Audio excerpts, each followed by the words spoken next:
Hello everyone, my name is Carlos and on this video I'm going to show you how you can create custom bank reconciliation rules. Stay tuned. There are two different ways you can create user rules. One of them is by going to this screen and clicking here, new rule. You'll type a rule name.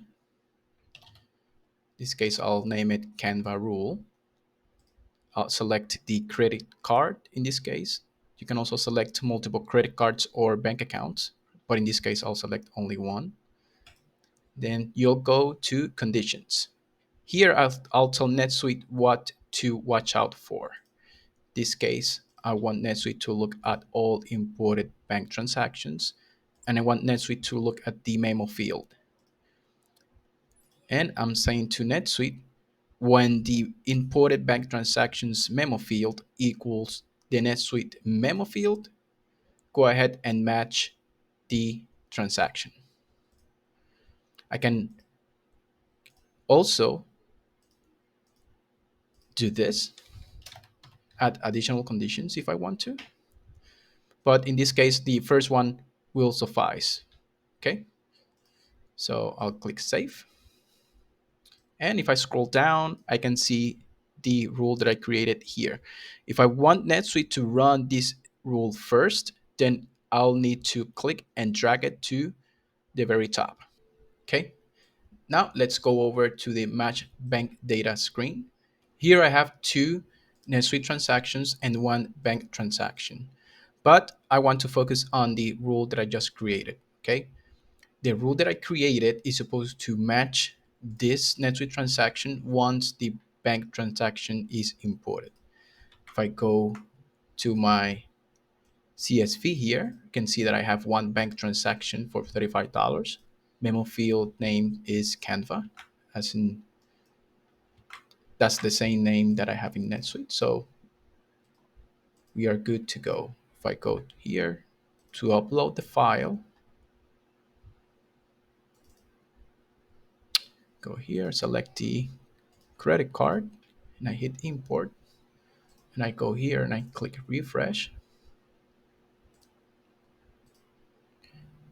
I can see that the other NetSuite transaction is no longer here. And that's because NetSuite went ahead and matched the transaction. If I click here, I can see it.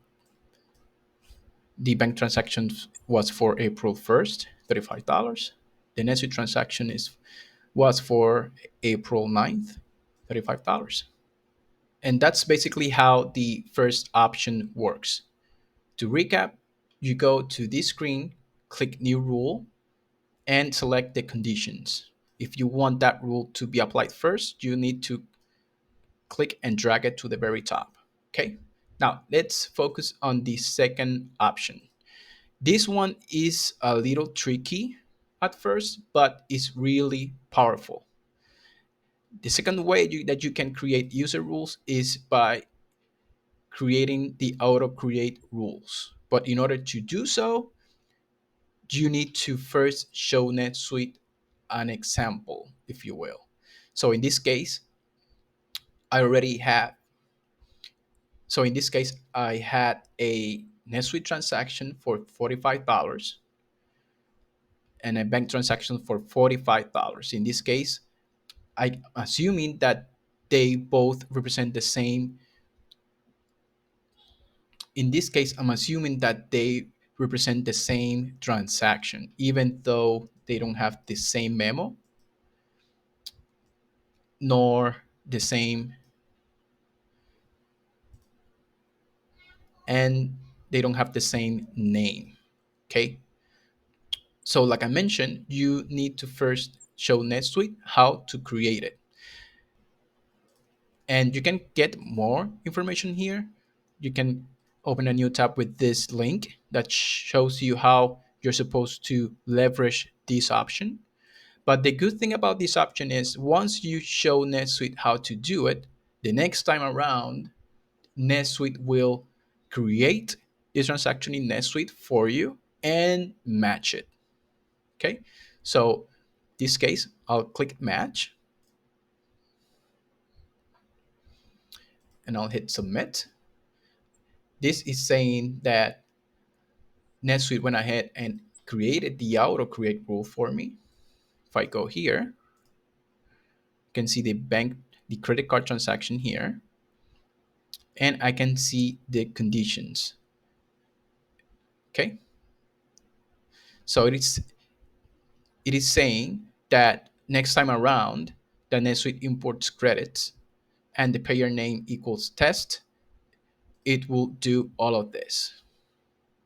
It will select this GL account, this pay or payer name in NetSuite, and it will copy the date of the imported bank transaction and the memo field. So you have more options here.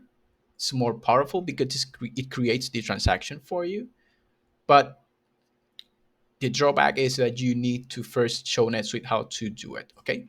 So now let's do a test. I'll select this.